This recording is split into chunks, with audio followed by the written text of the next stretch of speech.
So when I have, really important things that I need to do or important discussions that, I have with my team or whatever, I need to be in a place where I'm completely surrounded by serenity. Yeah. And I go deep into the forest, and you have complete clear thought. Mm. There's not a soul in sight, not a voice to be heard, no traffic, no anything. And when you're over there and you're just looking around, listening to stuff, ideas come, thoughts come, you get Mm. inspired. Because you're in this game to help nature. You're fighting to protect nature, and so it makes sense for me to feed off nature's energy.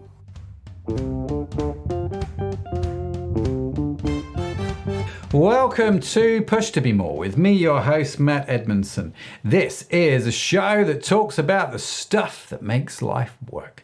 And to help us do just that, I am chatting with my guest, Irfan Lahia from Green Recruitment Solutions, about where he's had to push through, what he does to recharge his batteries, and to be, as well as more looks like for him. Now, the show notes and transcript from our conversation will be available on the website pushtobemore.com. And whilst you're there, if you haven't done so already, make sure you sign up for the email as we send out to you the notes and the links from the show automatically direct to your inbox every week. Now, this episode is brought to you by Orion Media, which helps entrepreneurs and business leaders set up and run their own successful podcast. Why would you want to host your own podcast, I hear you ask? Well, for my money, it is the best marketing tool out there. I have found running my own podcast to be really rewarding. It opens doors to amazing people like nothing else I've seen. I've built networks, made friends, and had a platform to champion my customers, my team, and my suppliers. And I think just about every entrepreneur should have a podcast because it's had such a huge impact on my own business. Now, I get this all sounds great in theory, but there's things like production and marketing and strategy and tech and all that sort of stuff, which is a little bit scary. But that's where Orion Media comes in. They take all of that off your plate. I just get to do what I'm good at, which is talk to people. You get to do what you're good at, just talk to people.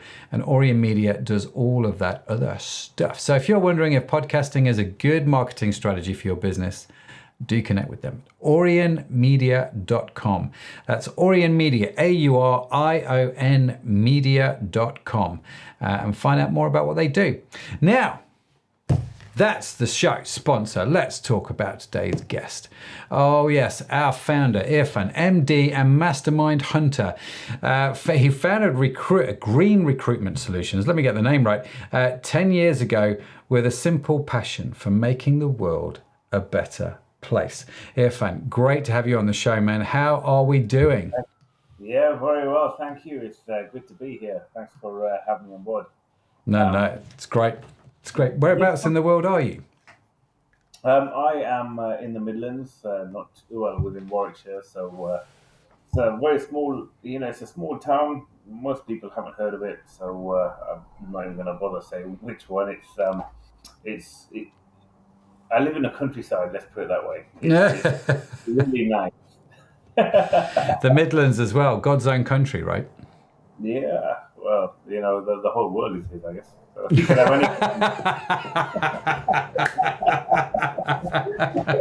Yeah, that's true. I guess you're right. Yeah, there's no argument there, is there really? No argument at all. Brilliant. Well, listen, welcome to the show, man. It's great to have you. And as I said, this show is sponsored by Orion Media, right, which helps entrepreneurs, business leaders get set up and running with their own podcast. So if you could have your own podcast, your own show, and you could interview anybody on the show from your past or your present that's had a big influence on your life, who would you interview and why?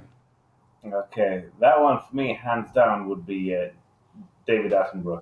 Ah, okay. Yeah, because even before I went into green recruitment, I've always had this connection with nature and the planet, and the all things green. And when David Attenborough used to do his shows, on the BBC, in the early days, I used to watch them, and I used to be a fan of them because it's the cheapest way to get to see the world, right? Yeah, totally. It still probably is, to be fair. Yeah, yeah. So where am I gonna have the time to go and swim around the coral reef? I'd love to do that. I don't have the time. Let's watch David. Yeah, yeah. But jokes aside, there's in his shows, there's always a very important message, and it's always to do with our impact on the planet, and how the world has been changing over so many years, and he carries a really really powerful message. It's just a shame that that message is falling on deaf ears, because if people heard what he had to say, we would be making so much more progress in the towards net zero, and in the race towards transitioning away from fossil fuels. This race, we wouldn't just be strolling along, which we are right now. We would be racing there with some urgency. But that's the thing. David Attenborough is who's going to listen to him when his own show recently, it was going to cause an issue on Netflix. So Netflix were, they had to pull his show, because it would upset other people who want to ignore the science behind climate change and what is happening. It's unfortunate. We live in a world right now where profit drives everything. Yeah. Yeah. That's the Still. thing.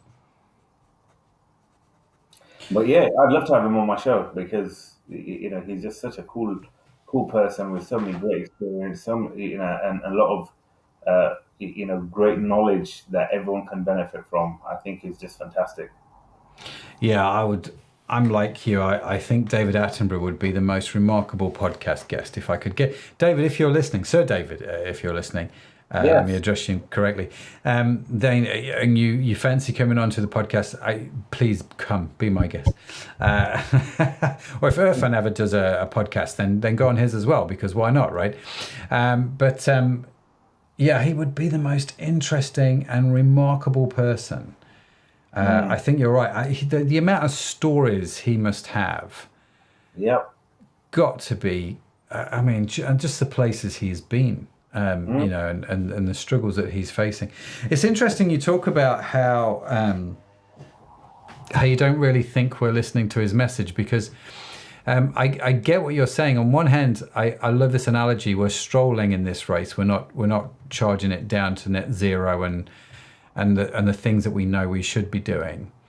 But on the other hand, everything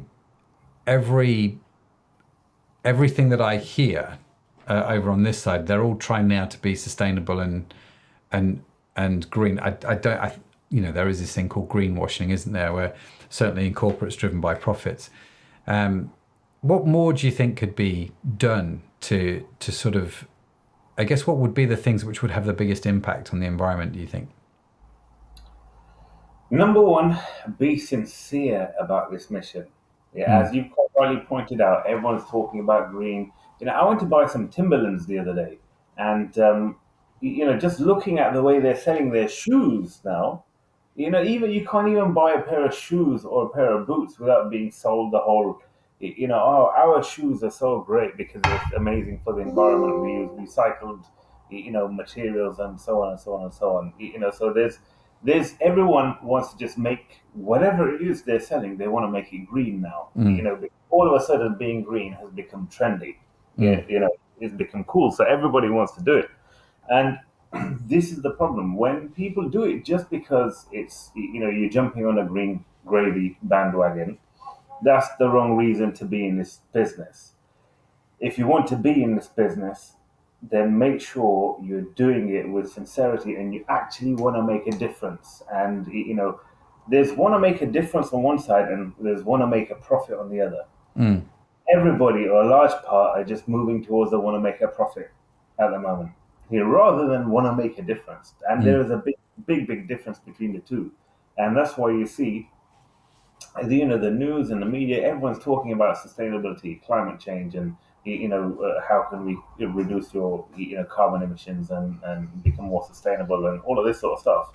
But very few people are actually putting the amount of money into the industry, as much as what we need to, invest in. And I don't really see, the investment taking place as much as it needs to, because on one hand, there's a lot of talk, but the actual, on the other side, the impact on the ground, or how much progress we're supposed to be making, the poles apart. Yeah. you know. And I was at an event hosted by LinkedIn recently, and that was to do with trends and recruitment and business and markets and all of this sort of stuff. And the interesting thing, that came out of that meeting is that, and we talked about the green space and sustainability, and we saw in that meeting as well that there's a lot of talk on one side that, yeah, we need to be doing this, we need to be doing that, and we need to be investing. That's all talk. That's all talk. But the reality is, what LinkedIn found is that right now, the percentage of jobs in the world that are green at the moment is 1%. 1% of 1%. being advertised in the world right now are green. So you could see the mismatch. We need to do a lot more, a lot faster. This is the thing, and that comes down to sincerity. If we all get serious about this mission, and we all get serious about wanting to make a world a better place, then we could. We have the brains, we have the smarts, we have the money. So there's nothing to stop us from fixing the mess that we are in. Yeah, no, it's very true. Very true.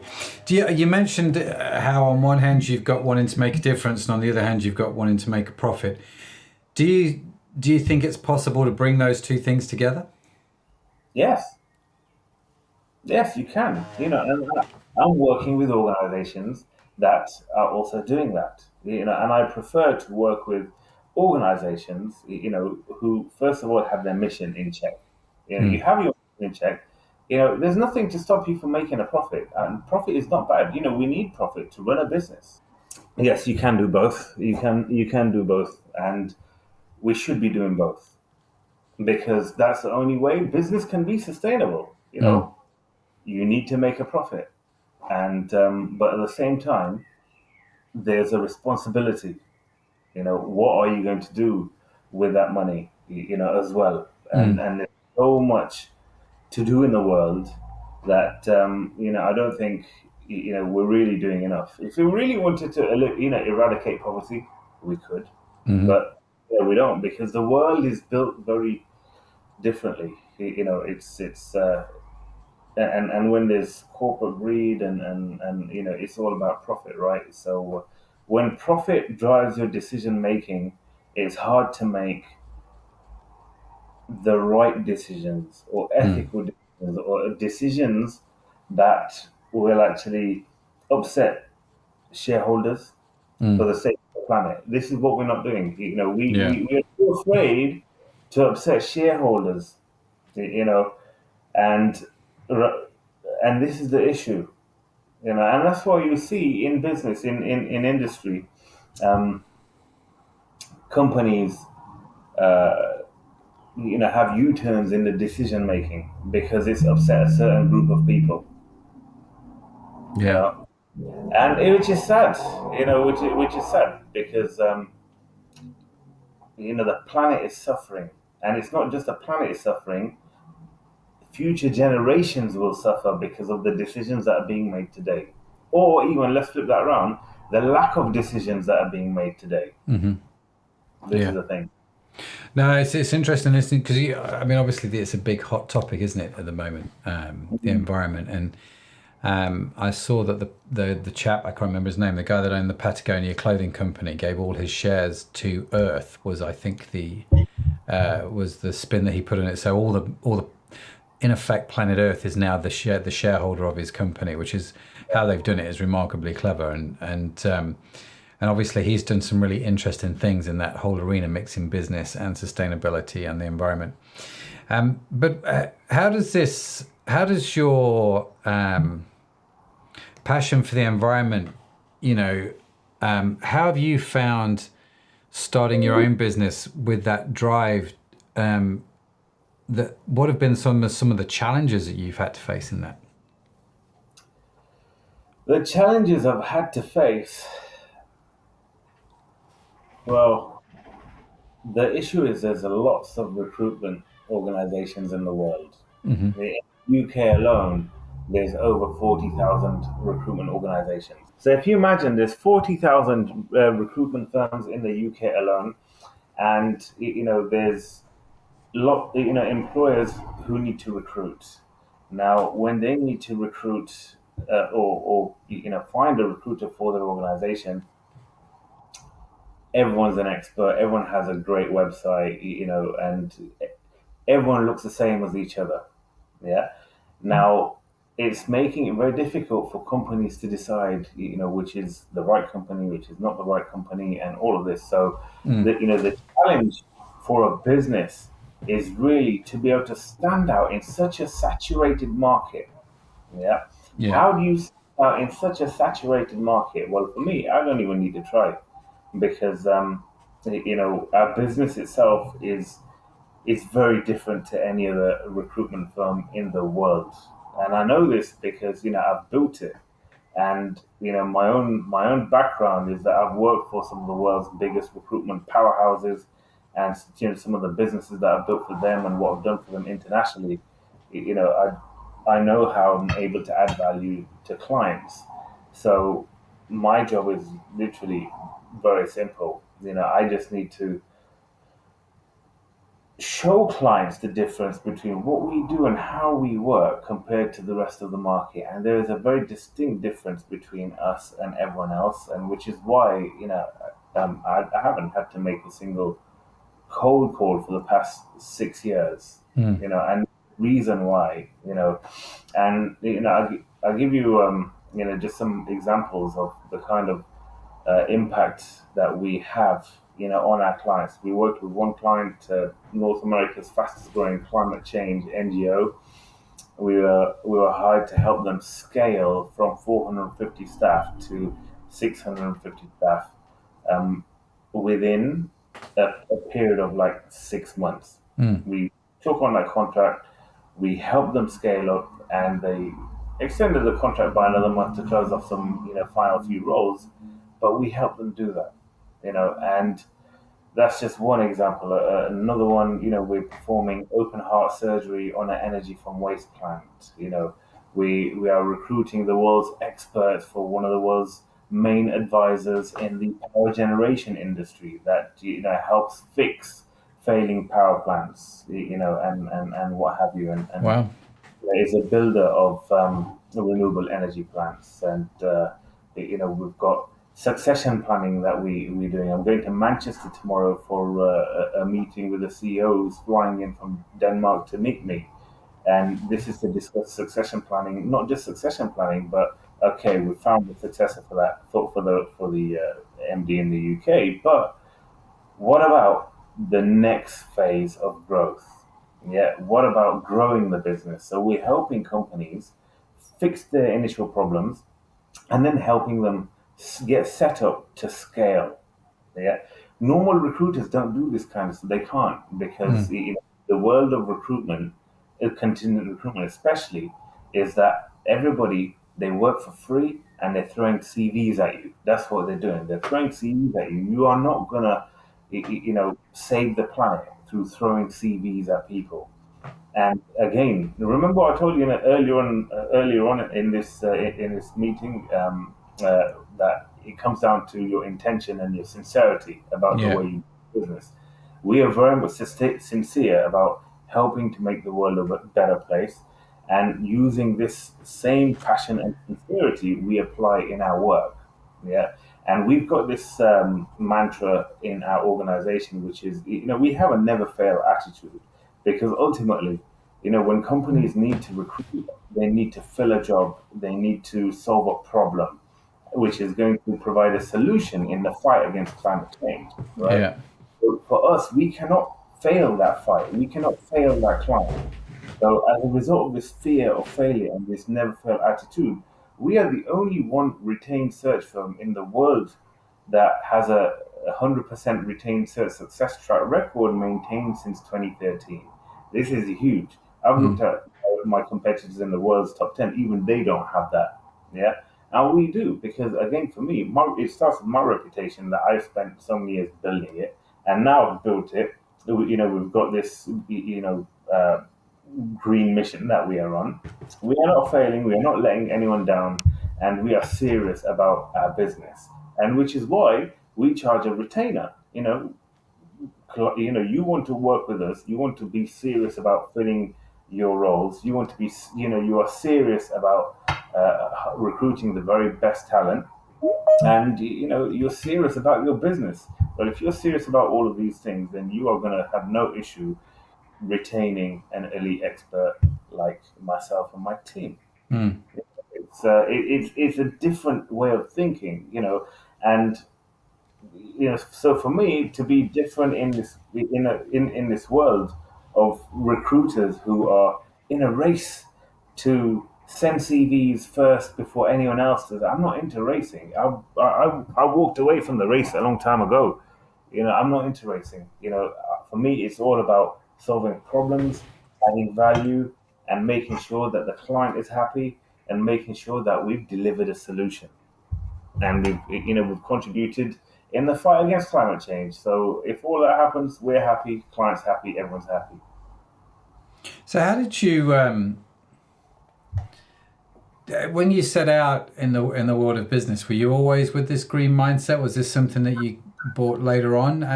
Where did this come from? I'm curious.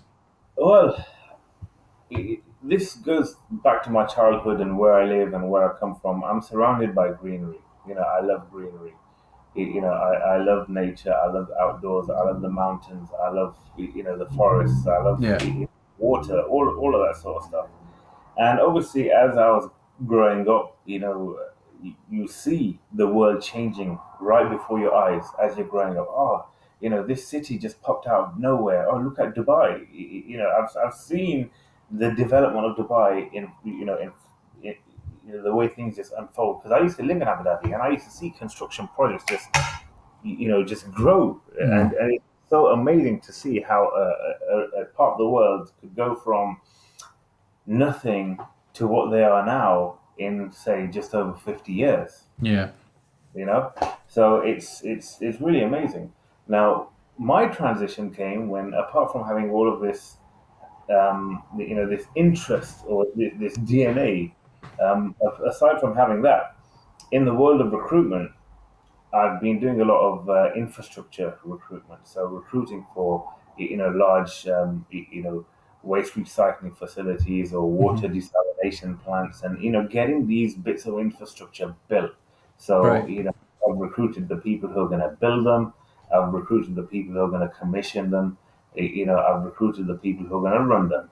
So I've been working with different parties and stakeholders from different sides of the table, whether they're engineering consultants or EPC contractors, or there could be another company who's the end client, or whoever it is, or Mm. the investor. Whoever it is. So the main thing is, what is that project that needs delivering, and what is the talent that you need to deliver that project. And when they're anything people related, that's where we come in and we add in the value. But through this recruiting for the infrastructure industry, and I just enjoy the technical, the engineering, Mm. the the the fascination of all this technology and advancements, and it just interests me. The thing is, if you're going to recruit, you might as well do it in something that is of interest to you and that you're passionate about. Otherwise, if you're in a job, any job, doesn't have to be recruitment, any job. If you're doing a job in an industry that you have no interest in, what's going to happen? You're going to get bored. You're going to leave. You're not going to like it. Mm. You know. So for me, it's very important to enjoy the work that I do. And so when I came to a crossroads in my career, around about 2009, I had I was into energy. I liked energy recruitment. I was doing the renewables, and also still part of infrastructure, and I was in power generation. And I started getting offers from different recruiters when I was, looking for a position. And I had seven offers, of which Wow. five of them were oil and gas industry related. Mm. Imagine that. Five of them were oil and gas industry related, because that's where the money was. I was being thrown money, and in oil and gas, there's a lot of money. Yeah. But there's that thing inside me called a conscience that just yeah. Because what it is, I have a lot of power when it comes to recruitment. I've been doing it for 15 years. When the cycle of recruiter is that 80% of new recruiters either get fired or get failed within the first 6 months. Oh wow. Another large part, the remainder, they last for the first 12 months, and Yeah. then if you're any good, you last a little bit longer. And but before the average lifespan of a recruiter in the industry is around about 3.5 years. Yeah, 3.5 years before you burn out or you take a job in internal recruitment, because external recruitment is really hard. Mm. There's pressure, there's performance metrics, and there's revenue that you need to deliver. Mm. And this is the problem. This is why most recruiters, burn out or get fired or something. But me, I've been at the sharp end for about 15 years. Either I'm a sucker for punishment or I'm very good at what I do. Or Yeah. maybe both. Or maybe both. So for me, it wasn't really a hard decision to make, because I saw that the power that we have, literally, you know, we when you have the capability to change the fate of a company, that is a lot of power. Mm. Yeah, that is a lot of power. So I don't really want to give that to oil and gas companies or industries that are just going to ruin the planet even more. I would much rather utilize this power for the betterment of our planet. Yeah, and this is what it is. In the words of the famous wise Spider-Man, with great power comes great responsibility. Right? Well, I think it was his uncle that said it, but sure. Yeah, yeah, Yeah, you yeah. know what I mean. I do. Yeah, yeah. No, totally. I'm just being pedantic. It's interesting, isn't it, that you're talking about how starting this business and working it, becoming good at something, becoming passionate about something, being around for the long run in and whatever industry you're in, you can still make a difference, right? Both for your clients and for your noble cause, which for you is environmentalism. Yeah. It's a really it's a wonderful story to be able to tell 15 years later, isn't it? It's nice to be able to sit there and say, well, actually, no, this has worked out for the long haul. hmm And the other thing is, I wanted to change things in the recruitment industry. This is the thing. When you're part of an industry and you look at that industry and you go, "What, people have been doing the same thing for this long? Is this the best they can do? No, there must be a better way." And Mm, then you start playing with things, you start innovating, you start pioneering, which is what I've yeah, done. I've raised the bar. I've reinvented recruitment. Clients who speak to us, they get to find out, why and what it is, and how yeah. we can do and all of that sort of stuff. But I think it's very, very crucial in any industry, whatever you do, to challenge the status quo and think differently. Because otherwise, if you don't do that, you're just, you're just another, you, you know, you just blend in to what is already a Yeah. saturated market. Yeah. Especially something like recruitment, because like you say, I mean, it is massively competitive recruitment. There's a lot going on there, and to stand out in that market, I think, is no mean feat. Mm. Um, so, what are some of the things that you do to recharge your batteries to sort of stay sharp in all of this? Because there's a lot going on, right? There is. You know what? I was actually tempted to record today's podcast from my war room. Now, where is my war room? My war room is in a forest. So Okay. when I have really important things that I need to do, or important discussions that I have with my team or whatever, I need to be in a place where I'm completely surrounded by serenity. Yeah. And I go deep into the forest, and you have complete clear thought. Mm, There's not a soul in sight, not a voice to be heard, no traffic, no anything. And when you're over there and you're just looking around, listening to stuff, ideas come, thoughts come, you get mm, inspired. Because you're in this game to help nature, You're fighting to protect nature, and so it makes sense for me to feed off nature's energy. Mm. Yeah. So I do I spend a lot of time going out, connecting with nature, and enjoying nature. Yeah. Enjoying nature, because at the rate we're going, God knows how long we're going to have nature for. Well, I mean, this weekend I was down at my brother-in-law's. He has this wonderful cottage down near Bradford on Avon, and it overlooks some rolling hills. And it was a beautiful weekend. The sun was shining, and we just spent most of the weekend walking in the countryside. Now I live in a city, so actually just getting out into the countryside was so restorative. Mm, And so I love that word you use, serenity. It's not a word I hear much these days, but the serenity, the sereneness, the stillness, and the ability just to walk and just be with family and just chat about everything and nothing all at the same time, and you kind of think, and it was a wonderful thing to do. And you always come away from something like that going, I should do this more often, and then you never do. yes, yes, yes. And there comes a point where you start doing it too much, and you come home from work, and then your wife says, "How come you look like every time you go to work, you come back with a tan?"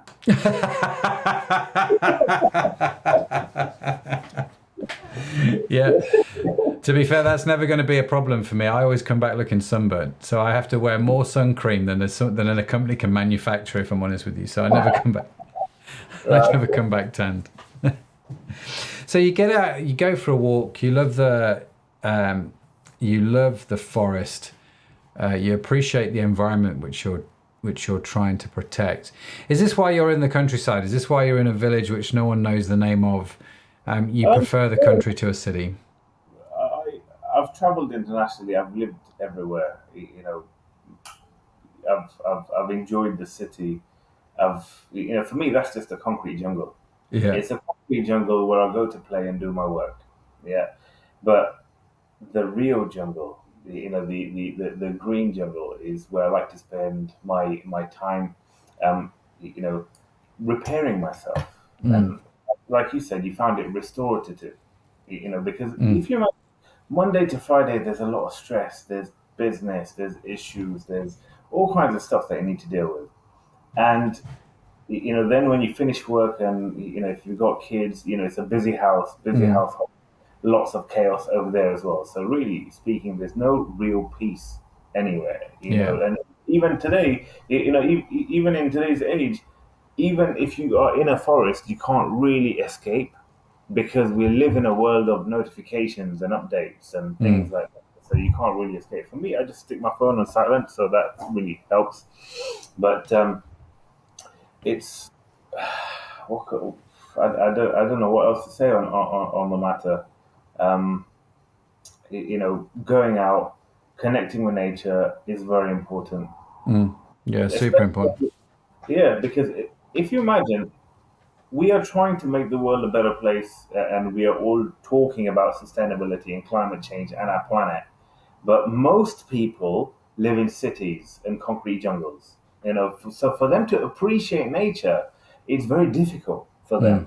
For them to be motivated to save nature, it's also very difficult for them, because they're already living in a concrete jungle. Mm. What's there to save? Everything's already been paved over. Everything has already been developed, and Yeah. population increasing, only that's going to increase. So if you really want to get behind nature, connect with nature, get personal with nature, experience it. Just change your air. When I go to London, I can change. I can feel. I can taste the difference. Mm. I can feel the difference in my lungs. And when you go out somewhere, somewhere nice and clean, again, you can feel the difference. Mm. So, I think well-being is very important to be, recharged and get more out of you. Mm. Well-being is super duper important. Having a discipline, having a regime is also super duper important, because then if you have structure to your day, have structure, then you make progress as well. Yeah. You can play and work both at the same time and still make progress. Mm. Otherwise, without no structure, you're just wasting your time. Hmm. You at the end of the week and go, oh, what did I achieve this week? And then you realize you achieved very little. So for me, it's super duper important, to have structure and look Mm. after yourself both physically and mentally. So go out, work out and things like that. But Yeah. the other thing is recruitment, is one of those industries that is notorious for being very capitalistic. Mm. Yeah.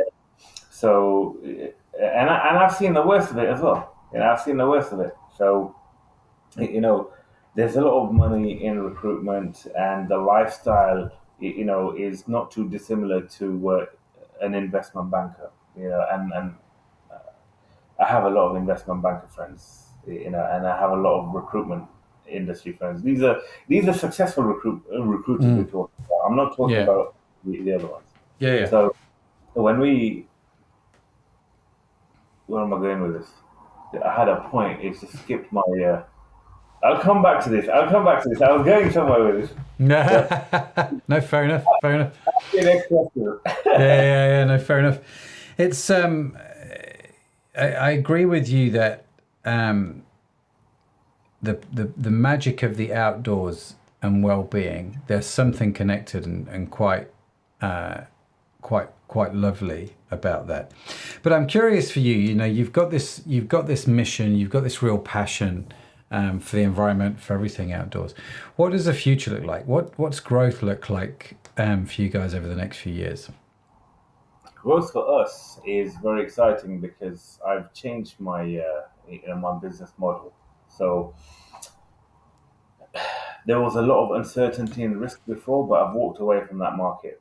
I'm just not into that. So now with the way we work now is Mm. very different. And so for us, the future is very much all about growth because our markets are growing. The world is you know in a transition at the moment, and for us to achieve that transition, there's a lot of work to do. Hmm. So we have a lot of work to do, you know, and so when there's growth on the horizon, your markets are growing, your clients are growing, there's growth there. It makes sense then for us to also seek to grow. Mm. But there's a fine balance. Do you grow the business just because you can, or do you have your core team which you enjoy working with, and you're quite happy, and you don't want to rock the boat, and you do so well, and it's the comfort level. Mm. Do you break out your comfort level and go for it, or do you remain within your comfort level? So for me, I've always been a risk taker.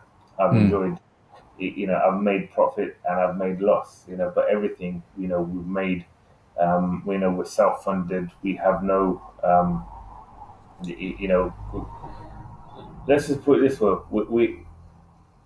We don't need to rely on anyone. Everything that we do, it's, if we make mistakes, it's our fault. If we are successful, then also, it's our success. Hmm. I think that's very important because I like to sleep at night. I don't want no, people who I owe money to and all of that Yeah. sort of stuff. So, I ain't into that. So having a business which works for me and I'm happy with is a very very important thing. And right now, with growth on the horizon, the opportunity, for doing so much more good things out there is huge. And Yeah. it's very important for us to be able to capitalize on some of that growth because remember, I told you earlier about the recruitment industry is very notorious for being very capitalist. And Hmm. that's something that I wanted to change. And this is when I forgot my trail of thought earlier on. And so, what I did in this organization is to really change our business. So we become completely unique. So if you look at our CSR now recruiters, and I watch the recruiters of the big companies. They're in terms of CSR. Okay, we've done somebody's done a fun run, a marathon run or whatever, which is all lovely, and they raise like £200 for some charity or whatnot, or even if it's like some £2,500 or whatever. It's you're a big organization. You're a $29 billion organization, and this is what you're doing for CSR. You know, how do you sleep at night? Yeah, Me, yeah, I'm a nothing and a nobody. Yeah. But what have I done in this decade? You know, I built a school in Malawi offering free education to people, over there because I look at problems and poverty, and I look at the power of recruitment and that we can make money. So I spend most of my cash I actually give away. mm, But not many people know that, you know. And yes, it's easy to become a billionaire, and then when you're just about to, um, you've got not much time on the clock left, then it's easy to donate all your cash to good causes at that point in your life. yeah, But for me, I'd rather do that as as I'm still living, yeah, and still got, lots, because I see there's so much work that needs to be done. We've given clean water projects, we've installed clean water projects internationally, wherever there's poverty and, mm, and people carrying their children in the blazing heat of the sun, for 5 miles every day, and you're breastfeeding and all of this sort of things. It's not easy, so as a recruiter, I think recruiters have a lot of responsibility, and we can make a huge difference. So me, I'm setting an example for the yeah, big boy. Look at you and look at what we are doing. You should be doing a lot more than what we are doing. yeah, You are much more bigger than we are. With uh, this whole diversity issue as well. People need to start thinking about that differently as well. So what we have been doing is that we've been putting people through university as well in Africa, giving opportunities to people that they would not actually otherwise get from anywhere else. wow, So now these people are going to be doctors, they're going to be environmental scientists, because when climate change hits, the world, Africa's going to get hit. yeah, One of there's, the first places. So we need doctors, we need people who can fight in climate change. We need all of this. So again, it's all part of our CSR. We've been we do a lot of stuff to give away basically, and just explain, Ifron, just explain what CSR is for those outside of the UK that might not know what you mean when you say that. corporate social responsibility. So, what are you doing as a business in the world? Are you just there Mm, to make the money and make yourself rich, or are you giving back to society in any way? And what are you doing mm, to give back? So we were running a soup kitchen as well since 2015. Serving up food to the homeless every week in my hometown. That lasted to just after the run about the pandemic time, unfortunately. Um, but there's these sorts of initiatives that we do. mm, What do we do to help people in the world? Whether we built houses for refugees. We've done loads of wow, water projects. Built a school. I want to, and as we make more money, my plans and ambitions for all of these kind of projects, grows. So we've also checked this out. We've also ran a pilot project in Africa for 3 years, where we worked with the community, a village, on helping them move away from 100% poverty, food aid, to 100% living sustainably. Yeah. So what we did for those 3 years, we worked with them, helped them understand their land, help give them an education, put experts mm, on the ground to work with these people, irrigate their land, work their land, gain the skills to be able to grow stuff, and grow stuff, harvest it, and all of that, and do a few cycles of this. So it's about 3 years. So they have been trained. They now know how to grow food, and they also have the commercial skills to be able to sell food as well. So now wow, with this, we've eliminated poverty. Yeah. And one thing I'm going to do next is I'm going to start adding free renewable energy and power as well to that. right. Uh, and because we've been piloting different things in different places, and I'm going to be scaling this up, because if you could close out poverty, that's a pretty cool thing, don't you think? Oh, it's a hell of a mission, but and it's really great listening to all the things that you're doing outside of work. You're Yeah. I love this that you're not just preaching a green agenda. You're actually you're taking the whole thing quite seriously, aren't you? And you're working with projects, building schools and all that sort of stuff. And I do, like you, I do despair sometimes at how much the large companies don't give.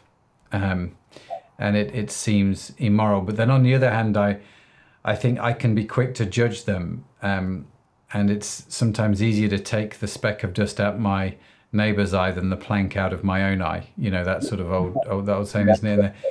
And it's very true. And I think I love what you've done, because yes, we can blame the sort of the bigger companies and the corporations, but what you've done is you've gone, yeah, but what can I do? You know, I can sit here and moan about them, but I can also do something, and what you're doing is great. So, man, listen, I feel like we're just getting into the conversation, but it's that point where I have to say to you, how do people reach you? How do they connect with you if they want to do that? If they want to find out more about green recruitment, if they just want to pick your brains a little bit more about some of the work you're doing abroad, or whatever it's going to be, how do people reach you? Sure, people can reach me either via LinkedIn, or you can send me an email, or you can, call me. Excuse me. You can call me. I'm very easy to get hold of. But, my time is an issue. This is the thing. So if the mission is serious, I will make time. Fantastic. Fantastic. We will, of course, link to your LinkedIn profile and your email in the show notes as well. But yeah, which you can get for free, by the way, at pushtobemore.com. You can find those on the website. Or if you sign up to the newsletter, they will be winging their way into your inbox. But Irfan, just what a legend. I appreciate all you're doing, man. And I love the fact you're not just talking a good game, but you're out there making a difference. And I really appreciate that. And thank you. Thank you for what you're doing. It's been a real pleasure to talk to you today. Thank you so much. It's been a pleasure to be here. And I really enjoyed our discussion. Fantastic. Fantastic. Thank you. And also a big shout out to today's show sponsor, of course, Orion Media.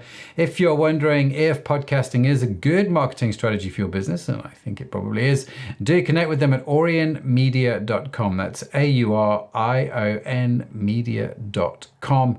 And see what they've got to do. Now, be sure, should I say, to follow the Push to Be More podcast wherever you get your podcasts from, because we've got yet more great conversations lined up. And in case no one has told you yet today, dear listener, you are awesome. Yes, you are. Created awesome. It's just a burden you have to bear. I've got to bear it. Irfan's got to bear it. You've got to bear it as well. Now, Push to Be More is produced by Orion Media. You can find our entire archive of episodes on your favorite podcast app. The team that makes this show possible is Sadaf Bainon, Stella Robin, and Tanya Hutzlek. Our theme music was written by Josh Edmondson. As I mentioned, the show notes and transcript are available for free on our website, pushtobemore.com. So that's it from me. That's it from Irfan. Thank you so much for joining us. Have a fantastic week wherever you are in the world. I'll see you next time. Bye for now.